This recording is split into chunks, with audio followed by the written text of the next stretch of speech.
Mutfağıma hoş geldiniz. Bugün bir şişe maden suyu ile çok lezzetli çörekler yaptım. Bir tatlı kaşığı toz şeker, bir çay kaşığı tuz, bir şişe maden suyu. Karıştırarak şekeri ve tuzu eritiyoruz. Unumu ekliyorum. İlk başta 2 su bardağı un ekledim. Yumuşak bir hamur olana kadar hamurumuzu güzelce yoğuruyoruz. Toplamda 3 su bardağına yakın un kullanmış oldum. 2 su bardağını baştan ekleyip 3. su bardağını kontrollü şekilde ekliyoruz. Hamurumuzu toparlamak için 1 yemek kaşığı kadar sıvı yağ ekledim. Ayçiçek yağı kullandım.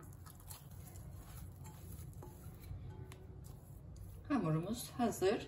1-10 dakika üzerini örtüp dinlendireceğiz. Hamurumuzun kıvamı bu. Küçük parçalara ayırıyorum. 10 eşit parçaya bölmüş oldum. Yuvarlıyoruz.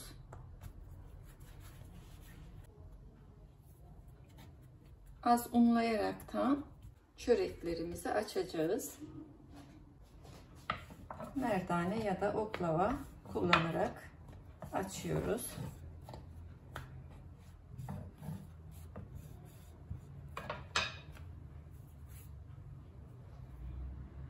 Bu kalınlıkta olacak.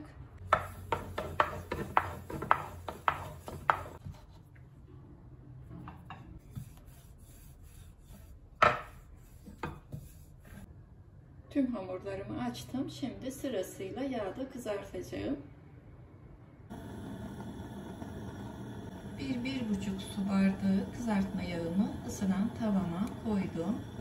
Yağımızı kontrol ediyoruz. İyice ısınmış olması gerekiyor. Çöreklerimi atmaya başlıyorum.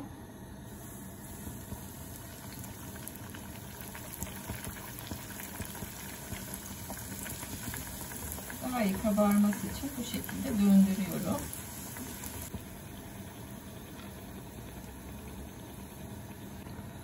Diğer tarafını çeviriyorum. Çok çabuk pişeceklerdir.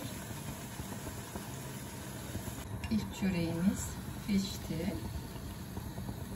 Hafif yağını süzdürerek tabağıma alıyorum.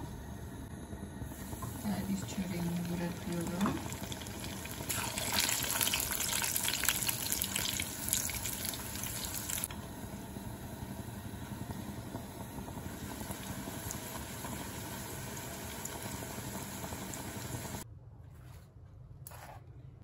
Çöreklerim yemeğe hazır.